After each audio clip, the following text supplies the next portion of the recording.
As Carl mentioned, great place to start. You all were invested in Uber, recently sold your position in Uber, but you've also had some other significant IPOs in the last few years, including Airbnb, and 6 IPOs this year alone of portfolio companies. So I wanted to get your take on the IPO market just to kick things off, because recently we've seen some tremendous underperformance for IPOs. The IPO ETF is currently down more than 4% just today alone, and over the last month has been underperforming the S&P. So do you think the IPO window is closing at this point in time?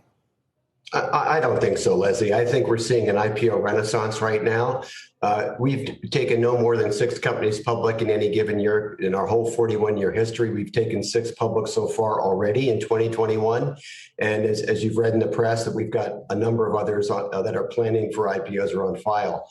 And I think the reality is investors are excited about having access to the most interesting, innovative entrepreneurial growth companies. And one interesting fact to talk about is that it used to be that from venture investment to IPO averaged about 5 or 6 years. But over the last decade, that's moved out to 10 to 12 years. So investors have real pent-up demand for access to the most exciting companies in the world. And in response to that, a lot of them have been delving more into growth equity. For example, you're seeing that world becoming more crowded with the likes of hedge fund investors. You've got Tiger, D1, Coatue, Dragoneer, just to name a few that have really gotten into growth equity investing in a big way. But then you also have private equity firms now getting into growth equity with Blackstone. They've got a different scale, a different mandate there. And then, of course, you have VC firms getting bigger. You have SPACs that are also providing capital to some of these same deals that you'd be looking at. So how do you still see opportunity in the growth investing world? You all have been doing this for 40 years. You've got $53 billion in assets under management. But with all of these new entrants and growing entrants, how do you compete? Well, I think growth equity came into real focus last year and this year as investors, private investors, public investors recognizes that growth, innovation, entrepreneurship were going to drive some of the most exciting investment opportunities in the world. And that did attract a number of new entrants into the investing market. But at the same time, our opportunity set is larger than it's ever been. I mean, one thing that we look at is how global entrepreneurship has become. If you look at right now, our research team tells me there's 600 global unicorns, and almost half of those are outside the U.S. in places like China, where there's 125 unicorns, India, Southeast Asia, Latin America. We've had great success with as that continent has digitized.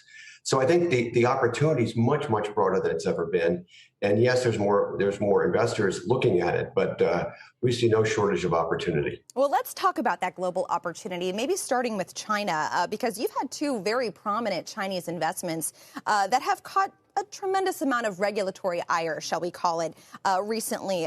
ByteDance, the parent company of TikTok, caught between China and the Trump administration over whether it needed to sell or risk the banning of downloads in the United States. And then, of course, Ant Group is another one of your investments, which more recently Beijing thwarted its plans to go public and has had more of a regulatory crackdown on how it is overseeing this company, which has caused a lot of investors to trim their valuation of Ant. So I guess my question is the reward worth the headache when it comes to investing in China right now? Leslie, I have to say absolutely. I mean, we're seeing such tremendous innovation in China. The quality of entrepreneurs, the quality of businesses, the global aspirations of these firms are significant. And I think any global investor would be making a big mistake not to pay attention to those opportunities. We're fortunate to be investors in ByteDance and Ant. Both are great companies. I think ByteDance has the potential to be the next great global internet company, albeit with Chinese heritage.